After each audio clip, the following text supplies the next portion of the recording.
परिव्यय कौच एक निर्दिष्ट प्रतिष्ठान कौन सी गोटे प्रतिष्ठान प्रतिष्ठान बोले बुझुच ना कौन सी संस्था हो पारे कंपानी हो पारे है व्यावसायिक निष्पत्ति मुख्यतः दुईटी उपादान द्वारा प्रभावित होता है। गोटे सी कौच एक निर्दिष्ट प्रतिष्ठान बा व्यावसायिक निष्पत्ति जो गोटे प्रतिष्ठान जो निष्पत्तिटा बुझिपार गोटे कंपानीटा मनकर दीटा निष्पत्ति द्वारा ही प्रभावित होता है। कौन से निष्पत्ति होउची सेगुड़िक रहा उत्पादन परिव्यय एवं उत्पादन विक्रय लब्ध आय बुझा कि ना प्रत्येक प्रतिष्ठान ये दुईटा जिनस को साधारणतः गुरुत्व दे था। उत्पादन तुम परिव्यय केते करिचो खर्च केते करिचो आउर तुम आय केते कल बिक्री कला आय केते कल बुझा कि नहीं उत्पादन निमित्त खर्च केते करिचो मनकर तुम कौन कंपानी अच्छी से कंपानी को तुम चलैवाई बा कंपानी किसी द्रव्य बा सामग्री तुम जो क्रय कल से समय तुम केते खर्च करिच खर्च कला परे द्रव्य उत्पादन कल द्रव्य उत्पादन कर सारिबा परे तुम बिक्री करबो ना नहीं बिक्री कला परे आय केते हैला एई दुईटा जिनस को प्रत्येक प्रतिष्ठान कौन करथाए गुरुत्व देथाए बा प्रतिष्ठान ए दुईटा जिनस द्वारा प्रभावित होता है। जदि प्रतिष्ठान प्रथम जो परिव्यय करिछि खर्च करिछि बिक्री कला परे जदि अधिक दाम रे से जदि बिक्री करिछि ताले तार लाभ हबो हाँ कि नहीं मनकर प्रतिष्ठान जो परिव्यय करछि खर्च करिछि द्रव्य सामग्री क्रय करिकिना पर मनकर दर कमी गला बा द्रव्य उत्पादन हैला परे से द्रव्य गुडाक मनकर मार्केट रे भलरे चलिला नाही कम दाम रे बिकिबो सी आ कम दाम रे जतेबेले बिकिबो तार लॉस हबो हबो कि नहीं सेतिमे प्रत्येक प्रतिष्ठान कोन करता है कि दुईटा साधन द्वारा बा दुईटा उपादान द्वारा प्रभावित होता है। गोटे हूँ परिव्यय आ गोटे हूँ विक्रय लब्ध आय बिक्री कला पर केते टका से पाउची ए दुईटा द्वारा प्रभावित होता है। यदि बुझेला यही दुई गोटी उत्पादन जेकोसी प्रतिष्ठान संभाव्य लाभ निर्धारण करा जाए तेणु आकु देखिकिना आम लाभ निर्धारण करवा बर्तमान आमर खर्च केते होईची आ आमे केते टंका बिकिबा कहले लाभ हबो बुझेला कि नहीं जड़े व्यक्ति जड़े चाषी जितेबाला चाष कम करे बुझेला जड़े चाषी जितेबाला कौन करुच्ची चाष कम करुच्ची चाष कम करने मने कर से 5,000 टका खर्च करिछि केते टका खर्च करिछि 5,000 टका खर्च करिछि एबे से देखला कि तार धान उत्पादन हैला धान उत्पादन हैला परे जति भी धान उत्पादन होइछि मने कर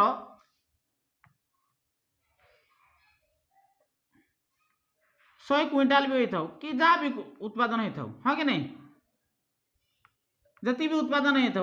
उत्पादित होता द्रव्य को केते टंकार बिकिले से लाभ पाइबो ताकू देखिकिना से कौन करिवो दर निर्धारण करिवो ना नहीं जड़े व्यक्ति जड़े व्यवसायी जितेबाला कौन द्रव्य उत्पादन करुच्ची ना कि खर्च केते देख टोटाली जो द्रव्य उत्पादन करने खर्च केते देखला खर्च को आधार करके केते टंकार से बिकिबो कहले लाभ पाइबो हाँ कि नहीं तामने से कौची ये जो दुईटी उत्पादन कौन प्रतिष्ठान संभाव्य लाभ निर्धारण करथाए अर्थात से कौची परिव्यय आउ विक्रय लब्ध आय कौन करथाए कि से प्रतिष्ठान लाभ अर्जन करिबारे साहाय्य करेबा लाभ को आकलन करा जाय पारिबो या माध्यम रे बुझेला कि नहीं समुद्र रे माछ थिला माछ जाल रे जतेबेले मारले छोट छोट माछ जाक तू किणिके आनलु बुझलु आणला पर माछ को सुखेइबु कौन करबु सुखेबू मन कर से माछ को तू किलो प्रति 50 टका देकिना आनिथिलु केते टका देकिना आनिथिलु 50 टका देकिना आनिथिलु बुझेला किलो प्रति 50 टका देइथिलु तू आनिथिलु 10 किलो ता माने तू 5 टका देकिना आनिथिलु केते टका देकिना आनिथिलु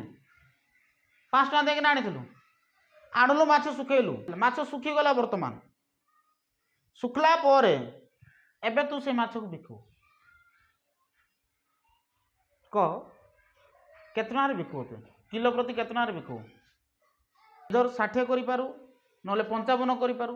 हाँ कि नहीं ता माने से कौची एटा बढ़ेलु कौन पाई कारण एटा तोर थिला परिव्यय मन कर ट्रांसपोर्टेशन खर्च भी आड होई पारे एठारे जीवा आसवा कर तू माछ नहीं जाई तू 50 टका सरीथिबो बुझेला कि नहीं जतबे माछ नहीं गलु केतना सरला 50 टका गाड़ी भड़ा देइछु तू 50 टका देइछु एबे केतना आला रे 550 एबे केतना खर्च हैला 550 बर्तमान तू जतबेले आकु बिकिबू से समय मन कर आकु 70 टका लगा बिकिबू बोले तोर लाभ अच्छे 60 टका लाख बिकले भी तोर लाभ हो 50 टका लाभ पाइबू 60 टका लाख बिकले के पाइबू 50 टका लाभ पाइबू माने किलो प्रति तू जो 60 टका लाख बिकबू ना कि ताले केते बरे 600 टका हबो केते हबो 600 टका किनिथिलु 5 टका बिकिलु 600 टका रे तो ट्रांसपोर्टेशन खर्च हो जाई 50 टका लाभ पाइलु तो लाभ आमे केमति आकलन करबा कि हमर जो परिव्यय जति खर्च होईची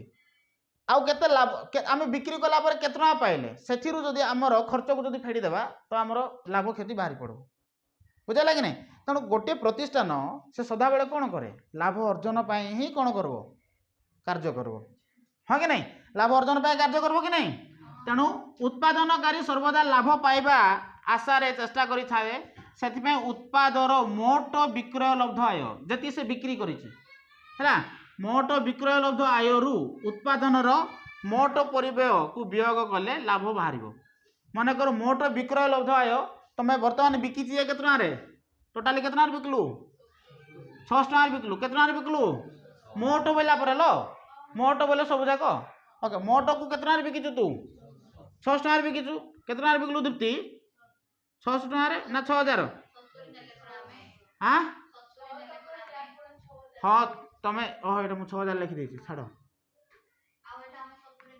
70 नालो हां 70 भी नियो 70 नेबू कहले 700 हबो ओके 700 टका बिकलु केते टका बिकलु 700 टका बिकलु मन कर तू 700 टका बिकलु किनिथिलु केते टका रे